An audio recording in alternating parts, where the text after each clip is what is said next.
इस अंधेरे से लड़ना था, चाहे कुछ भी हो। जैसे ही ग्रहणग्रस्त सूरज की आखिरी किरणें फीकी पड़ी, मंदिर का फर्श अंधाधुंध रोशनी में फट गया। जमीन से प्रकाश की किरणें ऊपर की ओर उठी और हमारे चारों ओर झिलमिलाती ऊर्जा का एक पिंजरा बन गया। हवा शक्ति से कड़क रही थी और एक धीमी गूंज पूरे कक्ष में गूंज रही थी। दहशत मुझ पर छा गई। हम फंस गए थे। शीशे, ये पूरा कक्ष शीशों से अटा पड़ा है। वह सही कह रही थी।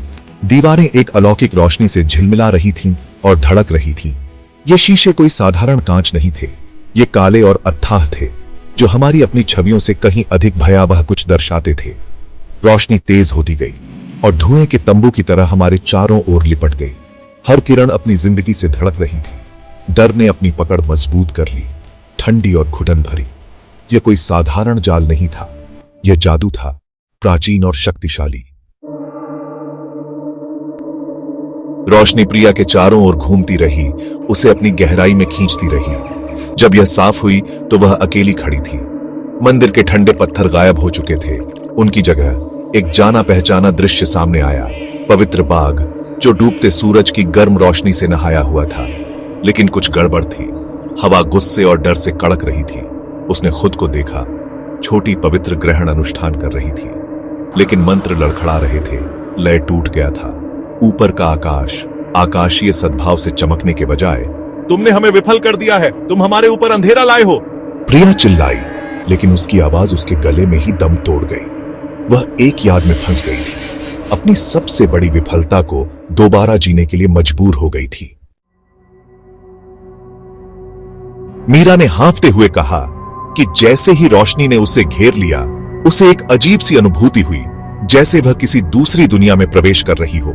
उसे अपनी गहराई में खींच लिया। यह एक ऐसा अनुभव था जिसे उसने पहले कभी महसूस नहीं किया था।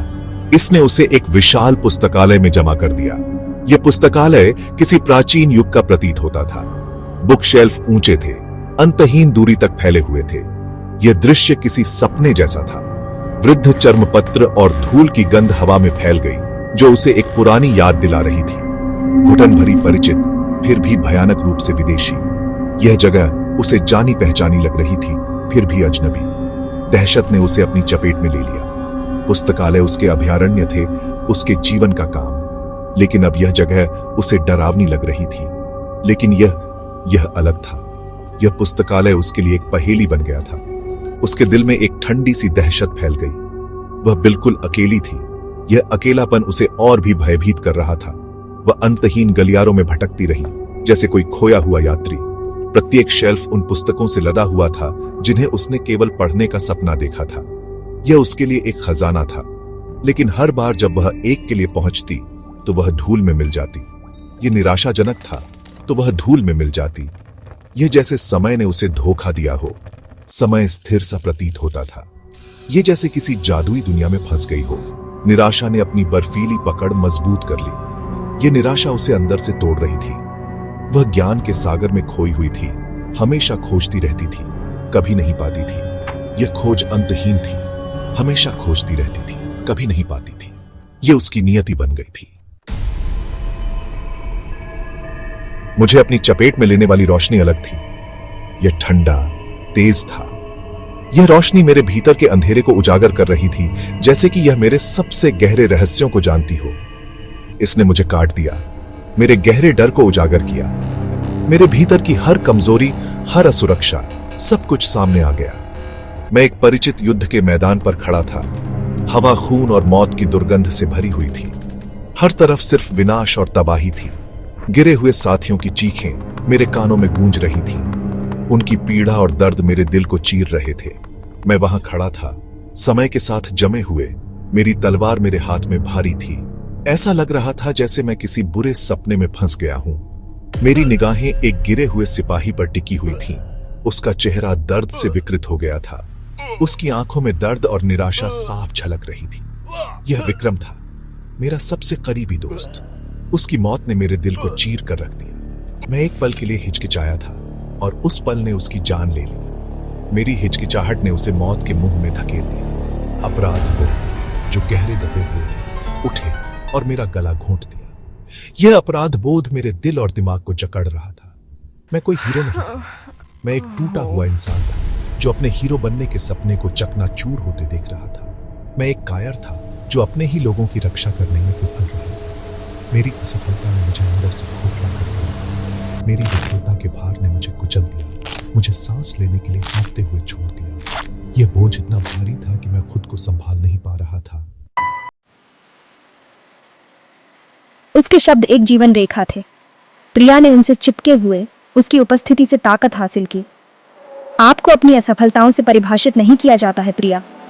आपकी ताकत उनसे ऊपर उठने की आपकी क्षमता में निहित है। वह चारों ओर घूम गई। ग्रोव के किनारे पर खड़ा एक व्यक्ति सुनहरी रोशनी में नहाया हुआ था। अर्जुन, उसकी प्रेमी, उसकी आत्मा साथी, दुखद रूप से बहुत जल्द उससे छीन ली गई। उसकी आंखें प्यार और समझ से भरी हुई उससे मिली। प्रिया ने याददाश्त के खिलाफ संघर्ष किया। उसका दिल तेज हो गया। ग्रामीणों के आरोप लगाते हुए चेहरे उसके सामने तैर गए। निराशा ने उसका उपभोग करने की धमकी दी। तभी अराजकता के बीच एक आवाज आई, गर्मजोशी और ताकत से भरी आवाज। पुस्तकालय की अंतहीन अलमारियां मीरा का मजाक उड़ाती हुई प्रतीत होती थीं। निराशा ने उसे अपनी चपेट में ले लिया, लेकिन फिर उसे याद आया कि उसने यह रास्ता क्यों चुना था। ये स्वयं पुस्तकें नहीं थीं, बल्कि उनके द्वारा धारण की गई कहानियां थीं। साहस की कहानियां, लचीलेपन की, अदम्य मानवीय भावना की। उसके भीतर अवज्ञा की एक चमक जगमगा उठी। वह इसे खुद को तोड़ने नहीं देगी। वह लड़ेगी, वह बाहर निकलने का रास्ता खोज लेगी। एक गहरी सांस लेते हुए उसने अपनी आंखें बंद कर ली और ध्यान केंद्रित किया। वह इस पहेली को सुलझा लेगी। वह उस धागे को ढूंढ लेगी जो उसे वापस प्रकाश की ओर ले जाएगा। मेरी विफलता का भार मुझ पर दब गया। मैं अपराध बोध और पछतावे के सागर में खो गया था। लेकिन फिर मेरी निराशा के कोहरे के माध्यम से मैंने एक आवाज सुनी। यह धुंधली थी, लगभग फुसफुसाहट थी, लेकिन यह काफी थी। देव, याद रखना कि तुम कौन हो। यह विक्रम था। वह मेरे सामने खड़ा था। उसकी आंखें दोष से नहीं, बल्कि समझ से भरी हुई थी। हम सब चुनाव करते हैं देव।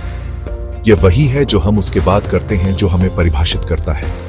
उनके शब्द मेरी घायल आत्मा पर मरहम का काम कर रहे थे। शर्म हटने लगी। उसकी जगह संकल्प की एक चमक आ गई।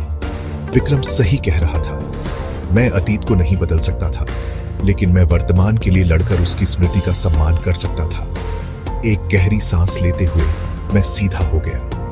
भ्रम डगमगा गया। यह मुक्त होने का समय था।